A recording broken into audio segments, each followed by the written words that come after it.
You're listening to Inside Eyes, and I'm your host, Laura Northrup.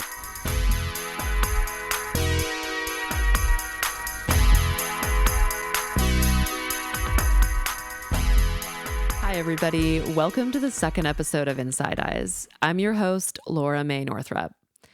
This series is several interviews with survivors of sexual trauma who are healing by using entheogens and psychedelics. However, these first two episodes are conversations with professionals who have some pretty interesting things to add to the larger conversation. For what you're about to hear, pre-warning, it's about to get very technical up in here. This episode has a lot of information about the current and future landscape of access to entheogens and psychedelics in the United States. We talk about medicalization, the drug war, universal healthcare, psychedelic exceptionalism, and so much more. So, in making this series, I was hoping to have a diverse group of voices in the interviews because I want listeners to be able to hear someone who they can relate to, who perhaps shares some life experiences. Though there are a variety of voices represented in this series, I want to address part of why that was hard to do and why it isn't more diverse. Obviously, speaking publicly about surviving sexual violence is in itself a very difficult endeavor. But who is allowed to talk about entheogens and psychedelics without fear of legal repercussion is really impacted by issues of racism and classism.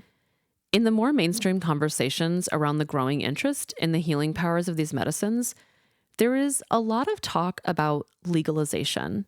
And that sort of makes it seem like if these medicines were legal, anyone could gain access to them. But the real story is a bit more complex. For the most part, all entheogens and psychedelics are currently illegal in the United States. There are strong and organized movements to change that. My first guest today is Ismail Ali, Policy and Advocacy Counsel for the Multidisciplinary Association for Psychedelic Studies, also widely known as MAPS. There are three main ways the general public could eventually gain access to these medicines, and those are medicalization, decriminalization, and legalization. The interview starts with Ismail explaining the difference and meaning of these three terms. They are terms that are sometimes incorrectly used interchangeably, and because there is some variance in people's own definitions of the terms, I'm sure, especially with decriminalization in particular, there are a variety of opinions about what that could possibly mean. But from a kind of conceptual perspective, I'll start with decriminalization first, because it is a response to the status quo, which is criminalization. So the idea being that as of now, because certain behaviors, when done, essentially can result in prosecution from a state or federal or local government, the role of decriminalization is to essentially remove the power or capacity of law enforcement to utilize that act, whether it's possession of a drug or sale or something else. It basically removes the right or the possibility of that enforcement from the state or local government or federal government. And that can occur in a variety of ways, but the core kind of element is that it removes the criminality. It removes the criminality from that action. The reason there's some, maybe not disagreement, but like kind of expansion there is that there's some disagreement about whether decriminalization means essentially less criminalization, like, marginal change. So for example, changing an offense from a felony to a misdemeanor. And some people believe that the word decriminalization means complete removal or cessation, removal of criminal penalties or cessation of enforcement or prosecution for those crimes. So there is a question about scope that might be kind of open there, but that's decriminalization. So removing the criminal element. So legalization, on the other hand, essentially means that something is being put into a legal or regulatory framework. In the case of drugs, which would be probably regulated as like a product or a medicine or something that essentially crosses state lines as part of interstate commerce, that basically means that there has to be some sort of regulatory system for the sale, for the manufacture, sale, and distribution of that substance. It's the same with tomatoes. It's the same with chairs. It's the same with bicycles. Like there's a system within which that regulatory thing occurs. So legalization usually implies that there's a regulatory framework that's imposed on or added to the manufacture, sale, distribution of something, of a product, which then kind of includes it within the larger commercial framework. Can you give an example of something, like would cigarettes be something that would work in with that example? Yes, cigarettes are a perfect example because they are a legal product. So they have essentially been given permission, legal permission within the system to turn that thing into a product.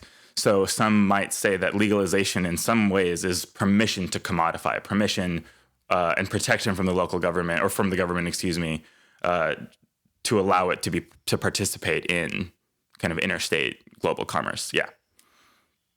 So that's legalization, which is really focused on, again, having a regulatory structure around it beyond just removing the criminal penalties, which is decrim. And they work together, but they overlap, but they're not the same thing. And they could happen separately or together. They're kind of different. So a really good example is also like pharmaceuticals, which are legalized, like they're a legal sale, distribution of pharmaceutical drugs, but the non-legal regulated sale is still criminalized. So pharmaceuticals are decriminalized or non-criminalized in some contexts, prescribed use, but they're criminalized in other contexts. So there's kind of a variation there. And then your last term was medicalization, which is in some ways the most specific one, but also kind of has its own fluctuation of meaning.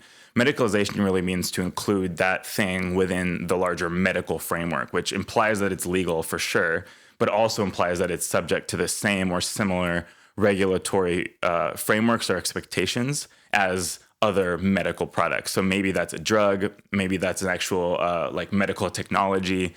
There's different ways, but medicalization in the case of, for example, psychedelic substances falls in the category of legalization through a federal medical framework, which in this case is the FDA. So with certain psychedelics and entheogens, it's looking like medicalization is likely. Would you say that's true? Yeah, with the rate that MDMA and Psilocybin for sure are going at, the likelihood of there being FDA approval for both of those drugs for certain indications is pretty likely. With MDMA as early as 2021, and with Psilocybin, I think within a couple of years of that, again, through the FDA regulated medical process, yes. So since it's looking like medicalization is likely, how do you think that could affect future decriminalization?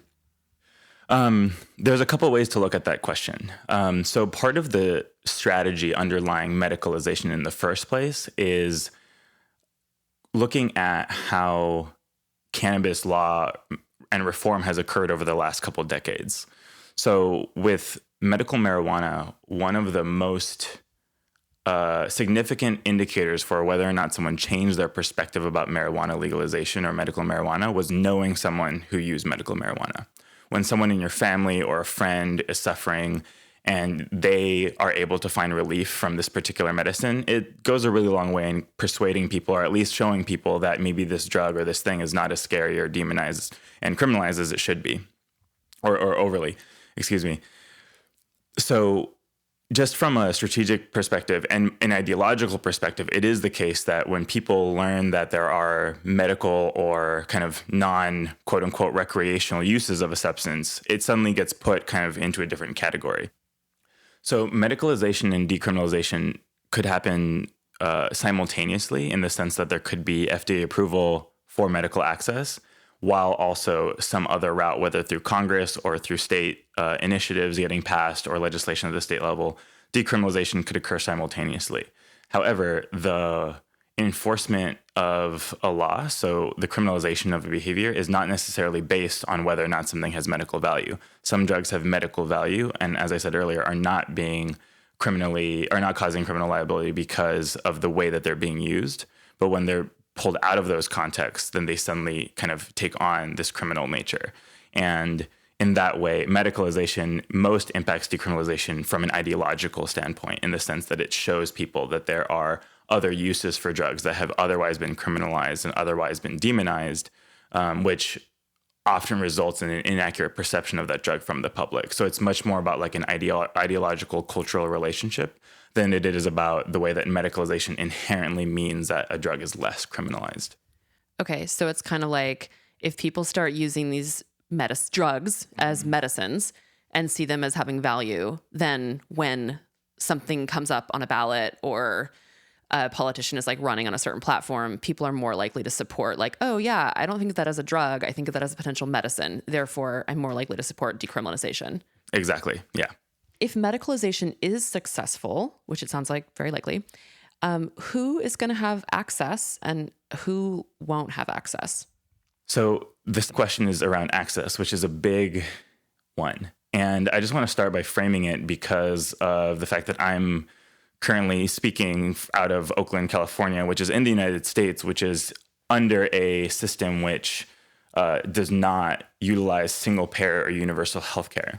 So because healthcare in the United States is primarily determined by insurance coverage, specifically from mostly private insurance companies, the really big kind of gap that medicalization cannot fill is people who would not be able to afford a treatment, usually because they can't afford insurance or are not insured for some reason or another. So there's a process of getting insurance coverage, and we're doing right now everything that we can to get as much insurance coverage as possible. So for people who are covered, this treatment is not unfairly or unfathomably, you might say, expensive for someone who experiences PTSD symptoms or is in one way or another impacted by whatever's going on with their mental health, but also doesn't have the resources to do so. So right now we're hoping for sure to start with that, with insurance coverage, because of the way that the system in the United States works. The limitation there, again, is how to do it, even for people who are not able to get coverage or whose coverage can't actually cover it. And that means that there's a huge percentage of the American population who will not immediately have access to it because they'll be priced out. So that is a problem that we are taking really seriously. And I think that especially because the nature of psychedelic medicine is so different than most psychiatric medicine, which is to say that the model of the psychedelic medicine is not that you take a drug for the rest of your life. It's that you take a drug with the assistance of therapy for some time, or for a handful or fewer of experiences, and then you are done with at least that cycle. We have an opportunity to kind of, first off, have a dialogue with insurance companies about how coverage works, because they're used to covering drugs, which they're like, there's a certain amount that you're covering for the cost of the drug and the treatment over the course of, however long they're on it, which could be indefinite. And also bringing in the factor that with psychedelic therapy, one of the primary areas where the cost really incurs is with the hours of therapy required. So the question of how to cover the drug is actually fairly straightforward, because we can choose to sell the drug at cost or very close to that. And we've already determined that the idea behind selling the MDMA would not be to profit by selling the MDMA. The way that the place where most of the profits or most of the cost will actually be in therapist hours. And in that sense, the role that we're trying to take is giving the therapists as much support and as many tools as they can to determine how they would want to work with their community. We've kind of come to the conclusion at MAPS that it's not really our role to decide how the therapists work with their clients, because the variety of indications and the variety of people that could be impacted by psychedelic therapy is so broad that that's a decision that really has to happen between the therapist and their client. At the same time, we want to be able to incentivize and provide structure and support for other ways to get therapy and these treatments funded outside of insurance, which may mean foundations, it may mean fundraising. There's a series of things that are kind of being discussed now to figure out, well, how do you bridge that gap for people that aren't able to get coverage under the current system, at least within the United States? Yeah, and this is basically all in response to the fact that there's not a single payer universal healthcare system. Yeah, that's why I start with that, because there are a lot of ways to critique insurance coverage and the cost of care and all of those things. But ultimately, those are questions that we are only dealing with because we're operating in a framework that doesn't have a universal healthcare system. And just as an example, there's some psychedelic drug development and similar research going on in Europe right now and in the UK. And one of the big differences between the two systems is that because countries in Europe set prices for drugs, or because they're the payers for the drugs, the drug companies can only set their prices so high because the country governments that are administrating their healthcare system won't pay for something if the cost is too high. So there's kind of a built-in price check in European healthcare and in healthcare and universal systems, because if you have a government that's a buyer, they have a lot of leverage. When you have, dozens or hundreds of insurance companies, all of which are competing, then they have a lot more freedom, and drug companies have a lot more freedom to jack up the prices or really just do a lot of different things that make access more difficult. We just don't have that same kind of leverage as consumers of insurance in the United States, because we're subject to this massive web of private insurance companies instead of something that's more unified, especially with this particular issue. Ketamine is being used off-label as a psychedelic treatment for people with therapy. And a lot of people don't have access to it at this point because it's not covered by insurance. Is that because it's off-label use and because there's not, so it sounds like you're actually with MAPS going through a process to make it something that insurance companies will cover specifically. Is that what's going on? That's exactly right. So insurance will generally only cover therapies or treatments that are FDA approved. And that's why the FDA approval key is so crucial. It's crucial because it means that the use of that drug in that context is federally legal. So it's protected everywhere. So like a state government, a rogue state government couldn't go after someone who is legally practicing under the FDA and DEA authority if it was legal.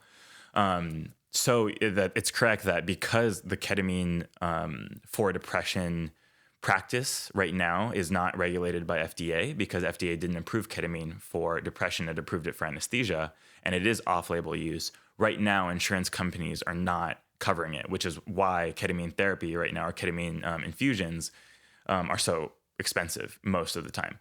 That could change, and if ketamine became medicalized, or if there were a medical indication of ketamine that was accepted at a different level, in theory, insurance companies could still choose to cover it.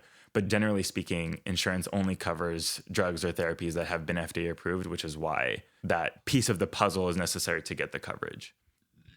Okay, so this question is less about medicalization, because I'm assuming that as medicalization happens, nothing is going to happen for people who have been incarcerated for quote, criminal use of drugs. But if and when decriminalization occurs or forms of legalization occur, what would that mean for people who are currently incarcerated for drug-related charges? That is a very good and very important question. Unfortunately, neither decriminalization nor medicalization would necessarily mean something for people who are currently incarcerated. It would have to be up to the people who write the laws and kind of more often the local district attorneys to determine whether or not there would be a retroactive kind of impact of a change in law. So this is really visible right now in California, where you have retroactivity not built into the law, in the sense that the law that legalized marijuana in California did not include within it that people who had been incarcerated for crimes that were now legal would be released. And that means that we have this really unfortunate and complicated patchwork where district attorneys in some cities are deciding whether or not they want to include retroactive provisions. So you have places like San Francisco and San Diego that have decided that every marijuana-related crime, for example, between now and like 1975, are all going to get wiped and everyone's records get expunged, which is great. And sometimes you have really great examples like that.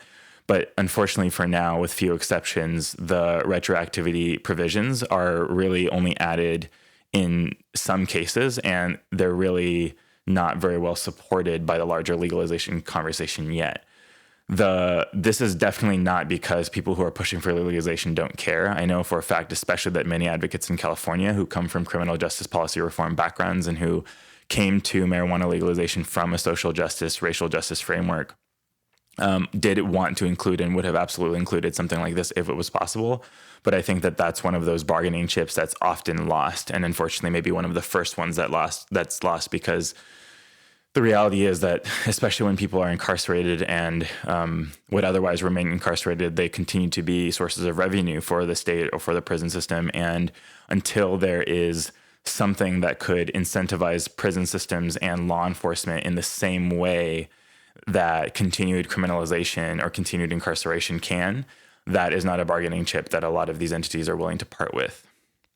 However, I would say that any ethical, forward-thinking, compassionate drug policy moving forward would really have to seriously, critically think about what it would mean to keep a provision like that out. I think it's absolutely crucial that any time that policy or law changes on the table, and that is done in a way that's meant to actually create legal access to a substance through whatever format, that it's critical that reparative and restorative processes and justice is built into that, which at bare minimum means getting people out of incarceration who are currently incarcerated for crimes that are not only legal, but are actually now profitable. Do you think that capitalism and potential for profits play a role in medicalization versus decriminalization? That's also a really good question. I think at least some of the answer to that can be seen in the cannabis industry.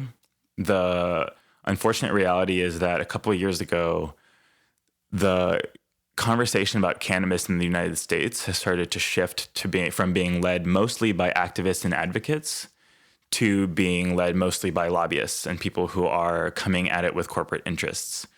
Now, the reality of an industry and making cannabis legal, as I said earlier, bringing it into the legal commercialized framework means inherently that there are going to be business interests. So it's definitely the case that in a decriminalized or legalized context, there would be room for profit. The thing about psychedelics, which I really don't know the answer to, but I'm very interested in knowing more about and learning more about as kind of we get more above ground and more mainstream and more part of kind of this larger system, is whether or not the sale and distribution of psychedelics outside of a medical context or outside of some sort of framework would be as lucrative as something like cannabis. The interesting thing about psychedelics is that they kind of have somewhat built-in mechanisms that make it very difficult for them to become habitual or even addicted use, which makes me wonder if the model for the sale of other substances like tobacco or alcohol or even cannabis could be applied to something like psychedelics. I really don't know. At this point, it seems like taking a risk on decriminalization or legalization in order to profit from it would probably be an unwise financial decision. It's definitely not clear yet that there's a huge profit to be made. And so far, most of the people that are willing to take risks with their careers or their reputations or their own lives in order to participate in this movement for legal access to psychedelics have done so because of something beyond the profit motive. That of course doesn't remove the possibility of that coming in at some point, as we've seen with the cannabis industry. And I'm not so naive as to think that psychedelics are exempt from all of those market forces. However, I do believe that with a lot of transparency and communication and integrity and clarity and community accountability, the system that gets created to allow for legal access to psychedelics, whether it's in a medicalized or decriminalized context, does so in a way that really pays attention to the harms that traditional forms of capitalism have created, especially within the medical industry. So my hope is that although I, of course, want therapists to be able to build livelihoods off of this practice, I want people to be able to make a living doing good work, working with psychedelics in legal, safe, intentional contexts. I also know that we have to be really wary of and thoughtful about what we do to ensure that pursuit does not mean that we're leaving people behind who could benefit greatly from the use, whether again it's in a medical or a spiritual or any other context. Okay, so I want to switch gears a little bit here because something that I notice a lot in the psychedelics community, psychedelics movement, is that there is a lot of conversation about legalizing or decriminalizing specific single drugs and or medicines, however you want to call them. Like, for example, an initiative that will decriminalize psilocybin, or obviously cannabis is a great example of going for just one single drug. And I'm wondering specifically, when the psychedelics community pushes legalization just for psychedelics only, do you agree with that strategy? And I'll add, and this is kind of a loaded statement, but I'll add, do you also think that that is inherently classist and racist? So I think that there are absolutely classist and racist elements of what I would call drug exceptionalism, which is kind of what the phenomenon that you're describing, which is the idea that some drugs are okay and that should be commercialized and can be used safely by people, and some drugs aren't. The reality is that the perception of those drugs is extremely driven by racist and classist considerations. The best examples being the perception of drugs like crack cocaine and heroin and meth, and just like the images of what is coming up in people's minds when we're thinking of those drugs. So the idea that leaving out some drugs and thus some users of drugs, some people, from the conversation about legalization and decriminalization does imply that there is a difference, a justifiable difference between the use or framing of those drugs. I tend to not agree with that. I believe that the larger system and the larger conversation about liberation and freedom and justice has to look beyond single drugs at a time. And there are multiple reasons for this. One is tactical. If we spent $12 million on an initiative in every state for every drug, we'd be spending a lot of money and many years getting this done. So from a tactical perspective, it may not make sense to go forward with legalizing one drug at a time, on top of the considerations that I mentioned earlier that really have us believing that there's this dichotomy between people who are using some drugs and not using others, as if there's a population that only uses mushrooms and that doesn't use other drugs, or there's a population that's only using one dangerous drug and that isn't using others. So there's definitely a major component of, there's a major kind of oversight, I think, there with single drug decriminalization and single drug legalization actions. On the other hand, I want to acknowledge that with cannabis and mushrooms in particular, there are reasons why the people who are pursuing their legalization or decriminalization felt like there would be more likelihood for progress as a result. And with cannabis in particular, where the route was specifically in response to the needs of particular communities, especially HIV positive communities, who knew that this medicine could be good for their specific issues, and were kind of occurring in a time in the late 80s and early 90s where the federal government and medical system was just completely unable to support the needs of people who had HIV. So I'm aware that the reason the medical marijuana conversation moved forward when it did is in response to a very real need that really took into account the needs of people who are extremely vulnerable. Unfortunately, that's evolved into the belief that that's how we should do drug decriminalization or legalization. And I think that we've now progressed enough to the point where having, a quote unquote adult conversation about decriminalization of all drugs and what it would mean to actually completely shift the relationship between criminal justice, healthcare, and drugs is on the table. It's no longer so radical, and it's actually increasingly bipartisan to call for high-level mass criminal justice reform, which includes drug policy reform. And I want to hold space for both of those perspectives. The fact that on one hand, there is a clear imperative from the perspective of a just society where all people who use drugs, who are criminalized for their identities and for their actions, are able to participate in this kind of legal post-prohibition world that we're all hoping to create. At the same time, not only are there sometimes reasons to put certain kinds of effort in certain buckets, you might say, at different times, but the other benefit to having conversations about single drugs at a time is that it allows there to be a huge opportunity for education and community building around things that wouldn't otherwise be possible. I'm having this wonderful experience in my kind of in my work where a lot of people are reaching out about how they can participate in legalization of access to psychedelics. And one of the ways for sure might be to participate in like a local initiative or legal change around psilocybin. And I strongly believe that for people who are interested in drug policy and drug policy reform, that there's a tremendous benefit also to people in the psychedelic community to engaging with people who do direct services harm reduction for IV drug users. I think that we want really to be looking at this movement for safety, safe consumption sites, access to syringe, access to all of the things that would be needed for someone to have a safe experience, really harm reduction at its core. Then we would not only achieve more, but we would do it in a way that's more inclusive, more just, and more in consideration of the realities of the world that we're living in. So from MAPS's perspective, we support the progress of laws and initiatives that are trying to create legal access to psychedelics on principle, because anything that moves away from criminalization is a good step. At the same time, it is incremental, and whether or not incremental change is worth it or valuable is really something that people decide, based on their own values and their own perspectives.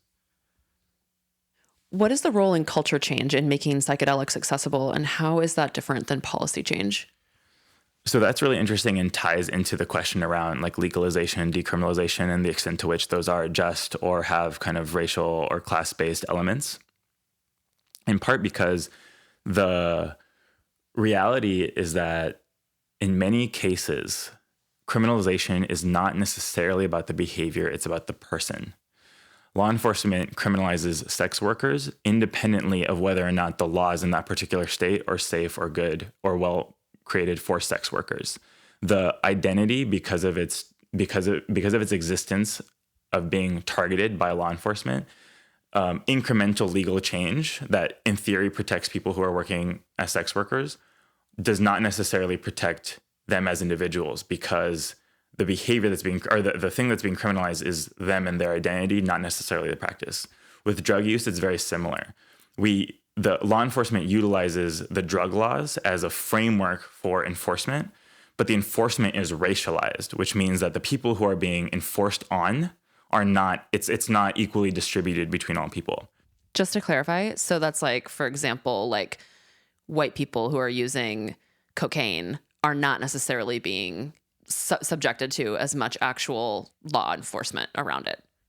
Precisely. So the reason cultural change is relevant is because we can change the laws, but until there's a deeper, more fundamental ideological reason for law enforcement to stop criminalizing a population of people, poor people, black people, sex workers, trans people, whatever that population is, until they have a reason to not criminalize those people, then beyond just the laws themselves, then they will continue to do so. Arrest rates for youth of color in Colorado are the same or higher in many counties for marijuana offenses than they were before legalization today, last year, at the end of last year.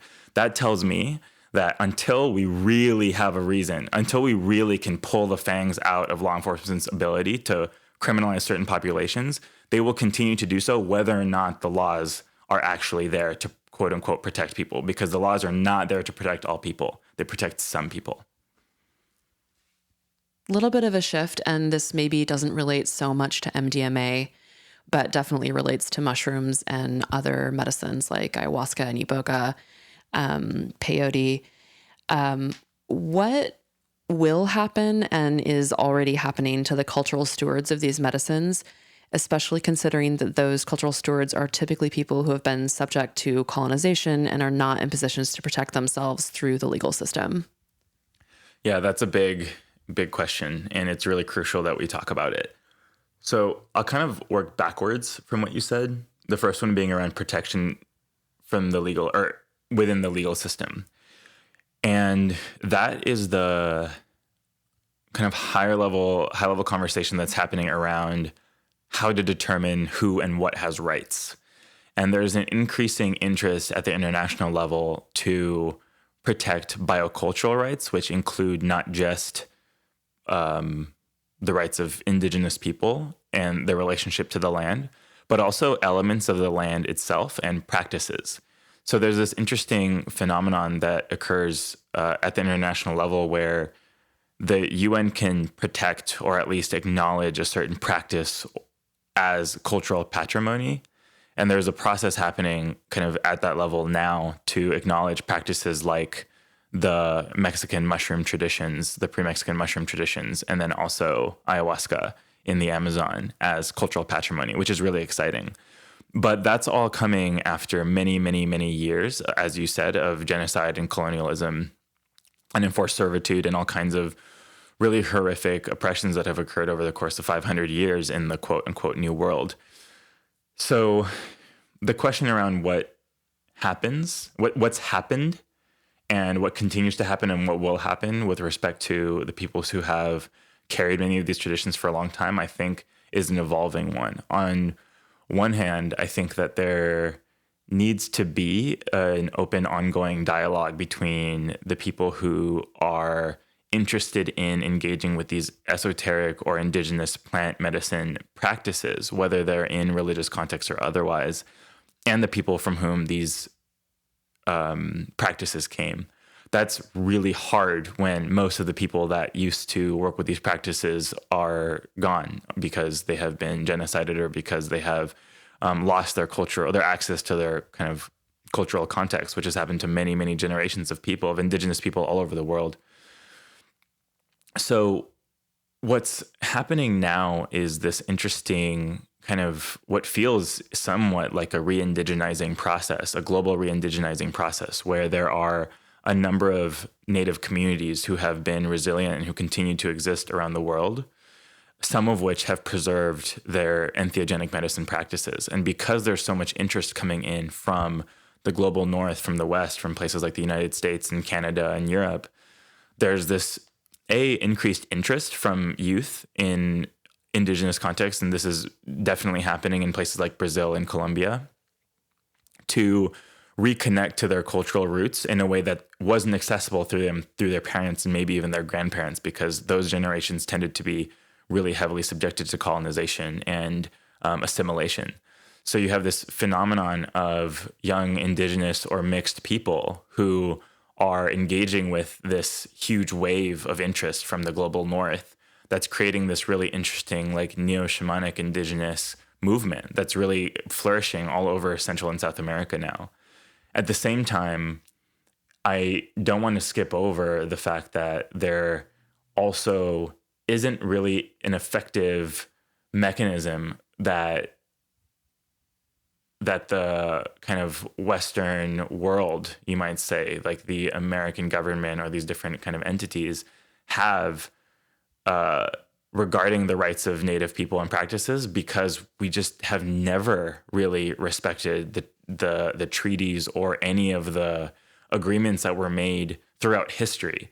So any efforts that are occurring now, whether or not they're in good faith, are still limited by a deep, unacknowledged, unwitnessed history that, until I think it's properly accounted for within entities like the U.S. government and the Native American tribes of North America, or the Mexican government and indigenous tribes there, or the Colombian government and indigenous tribes in Colombia, or the Brazilian government. I mean, you could go on, because the harms are so grave that it feels... I feel like it feels easier for many people, including people who engage with these psychedelic medicine practices, to it feels too big to kind of fit within the relationship to the medicine and to those practices. Unfortunately, without seeing that whole story, then people participating in that really are just perpetuating the same kind of rejection, repression, and denial of history that we've been living with, which is the legacy of all of these colonial settler governments. So from the perspective of how to protect and what to do, I really feel like people in the psychedelic community, or people interested in these esoteric healing practices, in addition to doing their personal emotional healing work, I mean, every indigenous practitioner and mestizo practitioner that I've spoken with over many years now has said very clearly, ayahuasca is for everyone. These medicines are really meant to be for the healing of humanity.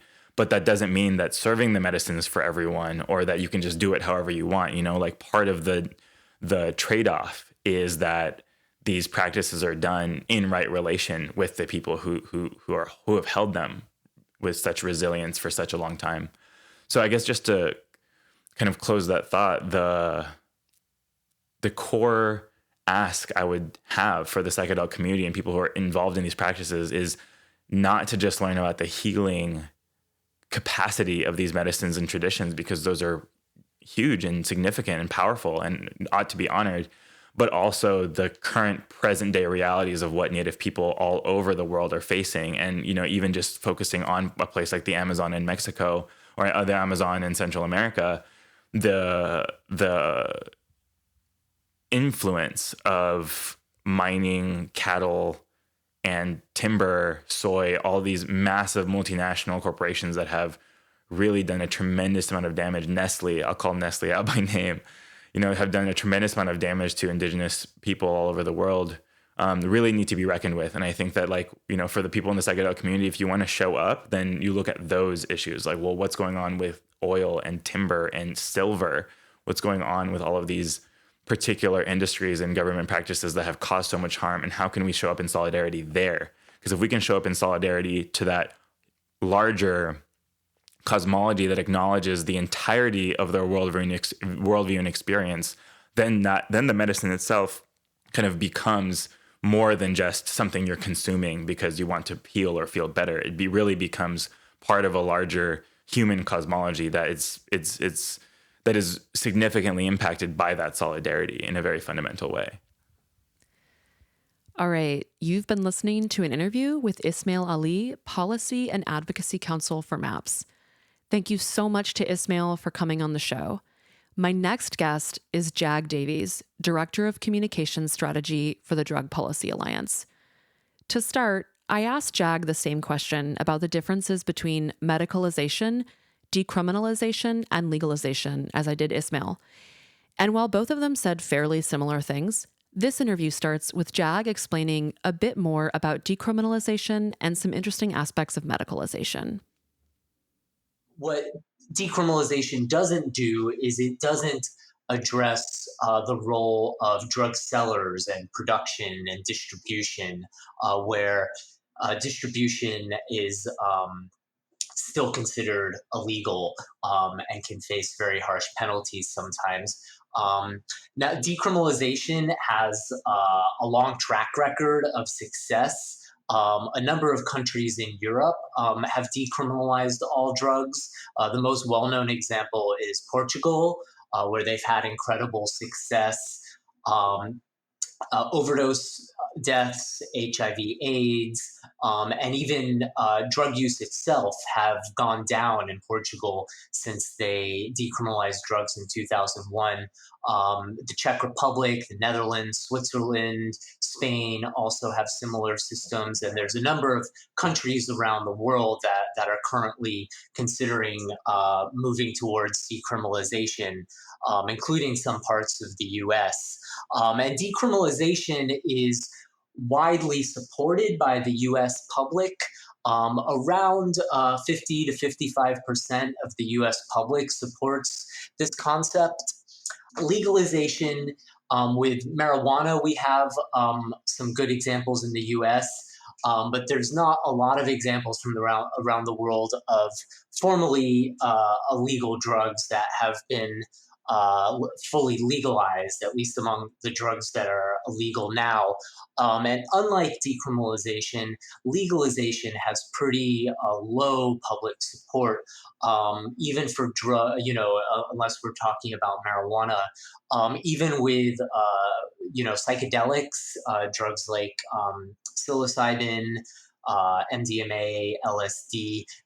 Support for legalization is under 20% generally, somewhere around 10%, whereas support for decriminalization is more like around 50% or even higher in some places.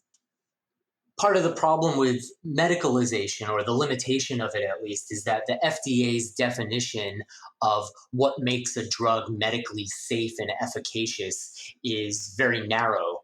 And it takes a very large amount of resources and time to put a drug through the FDA clinical trials necessary in order for it to get approved as a prescription medicine. Prior to MDMA and psilocybin, which are currently being put through FDA drug development trials under a nonprofit model, there haven't been other examples of psychoactive drugs that have been able to be put through the FDA's clinical trial process. Part of the reason for this is that there's is the profit incentive. Pharmaceutical companies only have a profit incentive to develop novel single compound pharmaceuticals, where when we have, for example, medicinal plants that have been used for hundreds or thousands of years, they would not be able to be patented. And so unless you're working under a nonprofit model, there's no way to develop it into a prescription medicine. And even if you are doing that under a nonprofit model, there's no guarantee of success. It takes tens of millions of dollars and decades of time. What is the war on drugs, if you could explain that briefly? Yeah. The war on drugs is the dominant paradigm through which the government treats certain drugs. Basically, it involves, for drugs that are considered illegal, it involves a high level of criminalization. The idea that through punitive measures, we can reduce drug use and thereby reduce the harms of drugs. The drug war officially dates back to Richard Nixon in the early 1970s. And through transcripts, historical records, we've seen that the motivation for starting the war on drugs was political, to associate drugs with certain groups that were politically problematic for Nixon. For example, he tried to associate marijuana with Vietnam protesters and with the hippies, and with Black people and civil rights protesters, he associated them with heroin. And he knew that he couldn't criminalize people simply for being Vietnam protesters or being Black, particularly after the civil rights movement, but that by criminalizing the substances that they use, he could disrupt their communities. And the war on drugs actually goes back much further in many ways, looking to the late 1800s, early 1900s.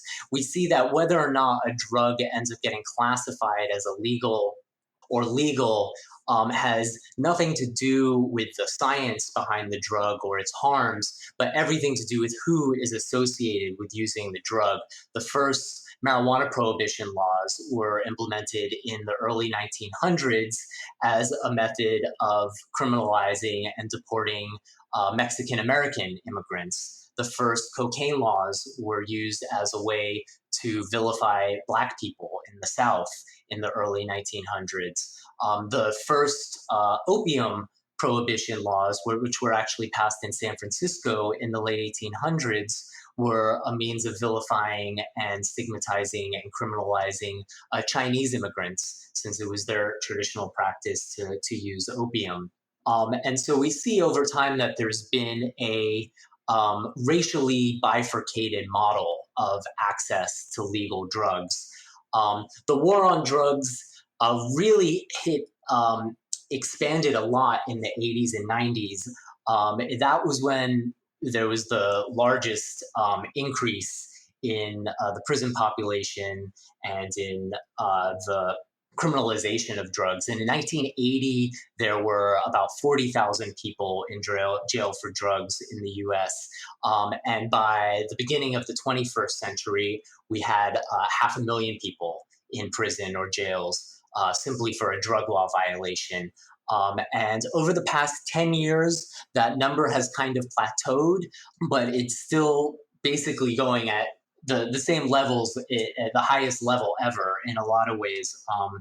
A lot of the media stories recently kind of frame what the current federal administration is doing as restarting the war on drugs.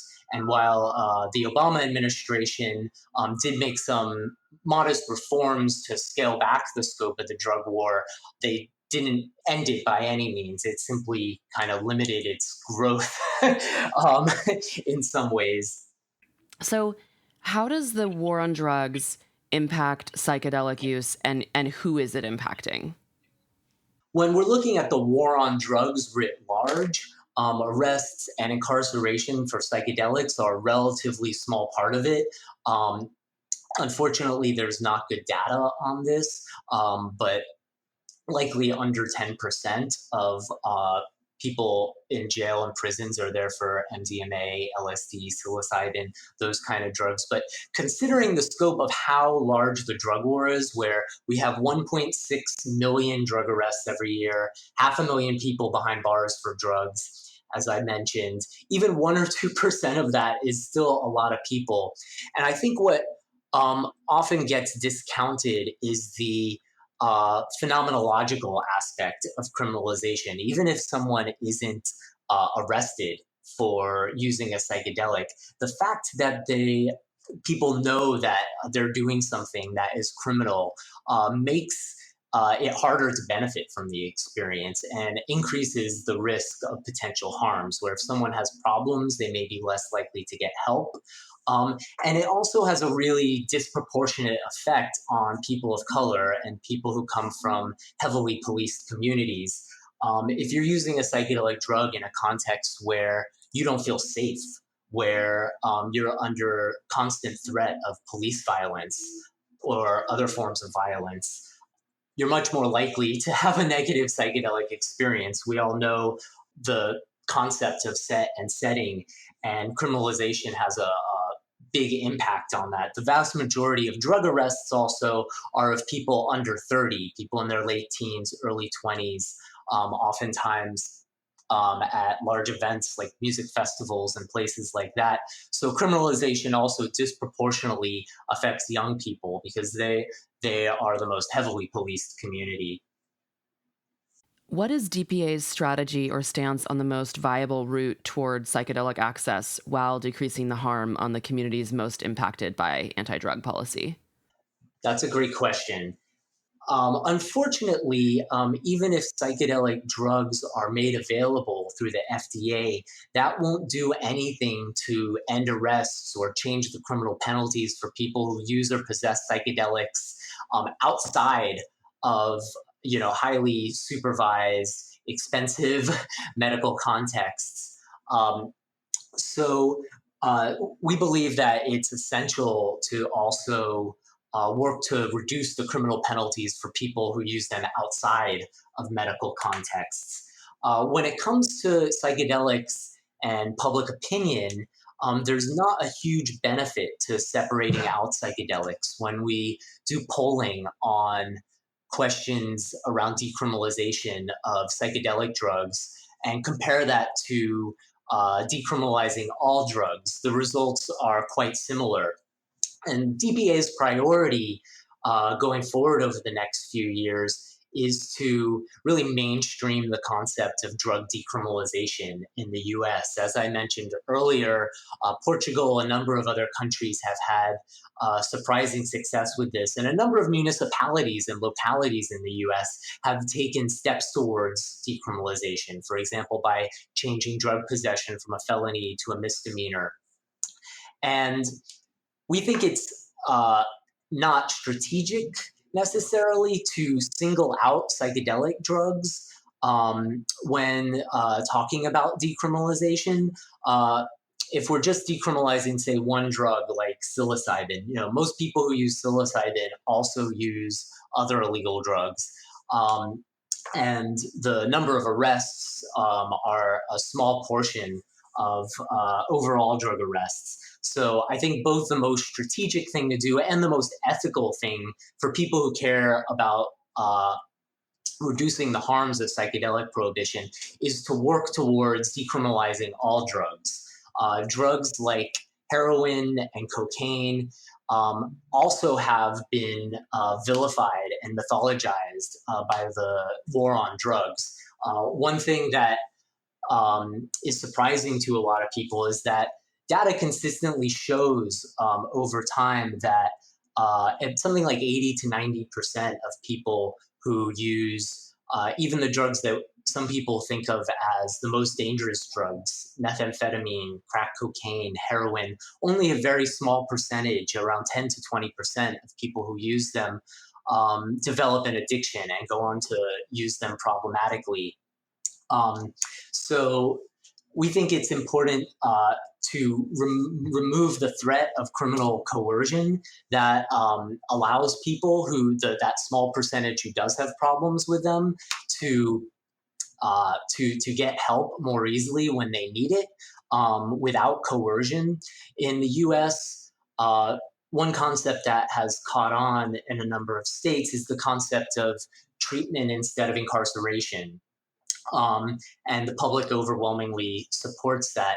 But in practice, the way that works oftentimes is that the only way people can access drug treatment is through the criminal justice system. You get arrested and then you're given a choice of, okay, you either do treatment or you go to jail. And so, of course, people are going to choose treatment oftentimes in those situations. But the vast majority of drug treatment in this country is very problematic. It's not science-based. And while we believe that evidence-based treatment should be available on demand for everyone in the country, like it is in many European countries, the evidence also shows that coerced treatment, involuntary mandated treatment is much less effective for people than when they go on their own volition and it's voluntary. So it's important for people who care about psychedelics to work towards ending the criminalization of all drugs. And that is most likely the quickest and most strategic route to reducing the harms of psychedelic prohibition. So one of the reasons I asked that question is because there is a lot of push in the psychedelics community to decriminalize or legalize a single drug.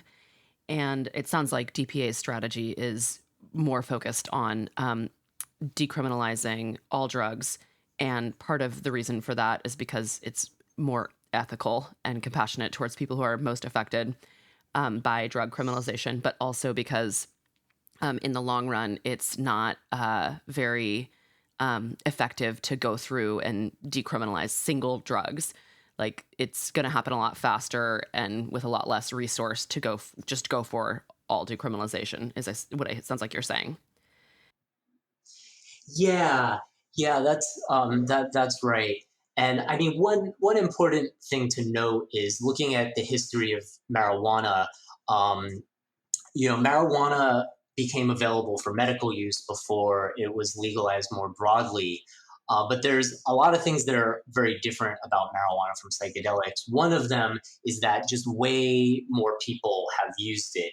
About half the adult population in the US has used marijuana, whereas with psychedelics, it's more like a fifth of the population. So I think it's much easier for people to be misled about the risks and benefits of psychedelics compared to something like marijuana.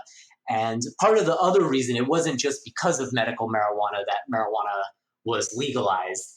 It was also a civil rights issue for a long time. A number of states back in the 1970s decriminalized marijuana. And a big part of the push to legalize marijuana has not just been because of its medical benefits, but also because it's such a civil rights issue. About half of all drug arrests are for marijuana, even to this day.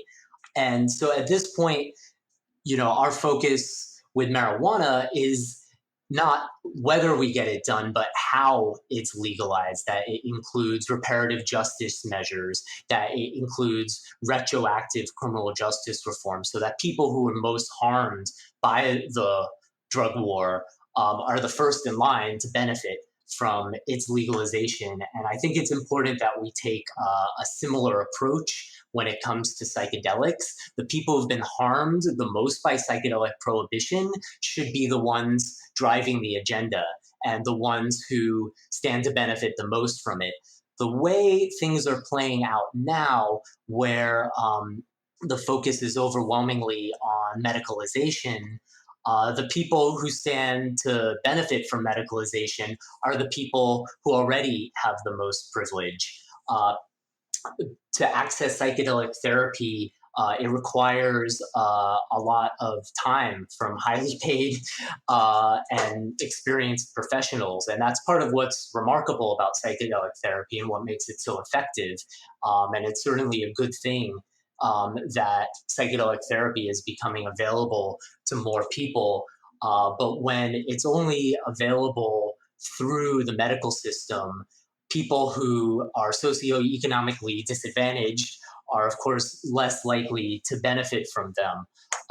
While it's important that um, uh, you know people who are using psychedelics in therapy are supervised appropriately and given professional and thoughtful care, inevitably, lots of people are going to continue to use psychedelics outside of medical contexts. And those uses are oftentimes just as valid. There can be more potential for harms in those situations, and people need to be educated about what the potential risks of psychedelic use are. Yeah. So, why do you think the psychedelics community is so focused on legalizing, medicalizing, or decriminalizing single drugs? Yeah, I think it's a term I call psychedelic exceptionalism. You certainly also see this with marijuana, where there's a lot of marijuana exceptionalists. I think a lot of people in the psychedelics community feel that, and this is correct to some degree, that psychedelics are quite different from other kinds of illegal drugs and have different kinds of benefits. And that's why they should become legal. What I think is that actually with drugs, even if you think other drugs are inherently harmful and don't have beneficial uses, I would argue that legal regulation and decriminalization is the best way to address those potential harms. For example, as I mentioned earlier, perhaps in Portugal, the number of people after they decriminalized drugs there who used drugs problematically went down. I think that this is something that pervades history in a lot of ways, where people like to bifurcate drugs into good and bad categories. I mean, you oftentimes even hear people who use certain psychedelics say that they're not a drug; it's something else. And that tendency for societies to split drugs into good drugs and bad drugs, and to associate certain people with each of those groups runs very deep. And that's a lot of what we're running up against. And I think that's why it's been so easy for politicians and for corrupt actors to demonize people who use certain drugs. I mean, it sounds like kind of what you're saying is that when you're talking about psychedelic exceptionalism, is that there's this sort of idea that some drugs are superior to other drugs. And it sounds like when people push drug decriminalization only for things like psilocybin or only things like marijuana, though they might not be overtly saying this drug is superior to other drugs, that's some of the kind of behind the scenes thinking about it. And it sounds like DPA is more focused on decriminalizing all drugs. And the decriminalization is not because a drug isn't a drug or isn't bad or isn't superior or is superior, but that it's more focused on trying to actually help people either gain access to something that could be beneficial to them, or, for example, with decriminalizing something that people die from, by decriminalizing it, if somebody is potentially going to die from a drug, they can have like drug testing and gain access to resources to keep them alive. Exactly. Yeah. And there's no guarantee that if certain drugs are decriminalized in certain contexts or medicalized in certain contexts, that they won't continue to be criminalized in other contexts. I mean, many illegal drugs, I mean, opioids, even cocaine, are both are highly criminalized and stigmatized illegal drugs, but then also have approved medical uses. Even crystal meth is basically the same drug as Adderall. So yeah, it's essential that we teach people how to reduce the harms of using those drugs, as opposed to trying to coerce people through the criminal justice system into not using them. One of the projects at DPA that is most exciting to me is something called the Safer Partying Campaign that's run by my colleague Stephanie Jones. She's been working for a number of years with nightlife institutions and festivals to implement harm reduction programs and make harm reduction information available to the attendees, and to make that where it's something that's expected of if you're organizing a festival where you need to be providing these resources because it's inevitable that people are going to be using drugs in this context. And in a number of countries, pill testing or drug checking is widely available. It's caught on a lot in the UK and Australia. And so, we're working to try and expand that in the US. Both Rhode Island and Maryland in the past year passed laws that we worked on to legalize drug checking. And that's one of the best ways within a prohibition system to reduce the harms of a unregulated drug supply like we have with psychedelics. And the vast majority of people, even though there's been all this progress with the medicalization of psychedelics, the vast majority of people still see psychedelics as something that cannot be used safely and in moderation. One of the things, I work in communications, and I'm really into dorking out on like polling and messaging research to try and figure out what people's underlying values and assumptions are about drugs. And something we tested a couple years ago was asking people that question of, which drugs do you think can be used safely and in moderation? And with MDMA, LSD, psilocybin, less than 20% of the population thinks that they can be used safely and in moderation. So a lot of the drug war myths that have demonized other drugs are still the case with psychedelics as well. So it sounds like with the Safer Partying campaign, you're basically saying that festivals or places that are going to be having some kind of event where it's like completely known that people use drugs at those events, that they would actually have some kind of area or system in place for people to test their drugs. And that would be something that, like, because they were throwing the event, these organizers would have at their events. Yeah, or at least allow for. There's a number of groups in the U.S. Dance Safe is the most well known that have been oftentimes doing pill testing in an underground, unregulated way. We're hoping that in the future we'll be able to work more directly with people who organize these events, which are the kind of places where people are most likely to have difficult experiences with psychedelics. As well as beneficial ones, oftentimes, being in a large, potentially chaotic setting, and where people can test their drugs to ensure that they're taking what they think they're planning on taking.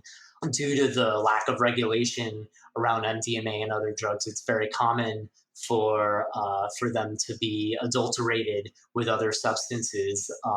Sometimes even there's been a few instances in the U.S. of opioids like fentanyl getting mixed in with the MDMA supply. And so it's important for people to know what they're taking, whether or not they choose to take it or not. And that can help reduce a lot of the harms of living in a prohibition society. Yeah, and just to clarify, fentanyl is a drug that is very easy to overdose on. So if it's in the MDMA supply and people don't know that they're taking it, there's a high potential for somebody to overdose. Yes, fentanyl is one of the strongest opioids available. There's something that's been called the iron law of prohibition. When a drug is made illegal, it inevitably leads to more potent forms of the drug. For example, during alcohol prohibition in the US in the early 20th century, before that, Americans primarily drank low alcohol cider and beer.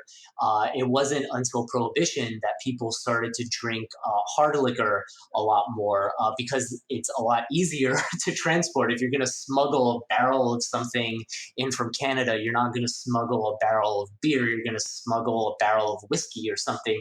And it's the same principle when it comes to other drugs like heroin or cocaine, where there's a profit incentive to develop more and more potent forms. And the more it gets cracked down on, the more potent and dangerous the drugs become. All right. You've been listening to an interview with Jag Davies, Director of Communication Strategy for the Drug Policy Alliance. Thank you so much to Jag for coming on the show. If you're interested in learning more or getting involved with drug policy reform, the DPA hosts a conference called the International Drug Policy Reform Conference. The next one is in November of 2019. And before the show ends, I want to share a little about my opinion on this topic. It's widely understood among healers that there is a very clear relationship between addiction and coping with trauma. If you take away all the stigma associated with each of these substances and think of them like medicines for a moment, they each really do something incredible. Crack cocaine makes you feel like you're in control and capable. And that feels pretty amazing to someone who feels out of control and is struggling with self-worth. Heroin makes pain go away. And for someone who's living with intolerable pain, whether that's physical or emotional, that's pretty miraculous. Alcohol subdues fear. And for anyone living with intense anxiety, it is such a relief. Trauma leaves us with lasting, intense emotions that we often cannot handle on our own. And as a culture, we don't have a lot of accessible ways for people to heal. So a lot of people self-medicate for trauma with substances. The strange part about criminalizing substances is it doesn't actually stop use. And generally speaking, it just makes those substances more dangerous to ourselves and people we love. Criminalizing drugs is sort of like criminalizing people for trying to cope with trauma. I really see addiction as a mental health issue and public health issue, not a criminal issue. So I'm pro decriminalization. And obviously, because I'm making this series, I also believe that while some drugs push the feelings away, others actually help you heal them, which is what the rest of these episodes are going to focus on. So we will leave it there for today. But please, join me next week when I interview a survivor of childhood sexual abuse about healing with ayahuasca. And if you enjoyed this episode, please subscribe to the podcast. To stay connected and find out about my other projects, you can follow me on Instagram at Laura May Northrup. And finally, many, many thanks to Joey Seward at Left Field Studios for volunteering a lot of additional audio engineering to make this series possible. If you need an audio engineer, he's excellent. You can find his website in the show notes. Until next time.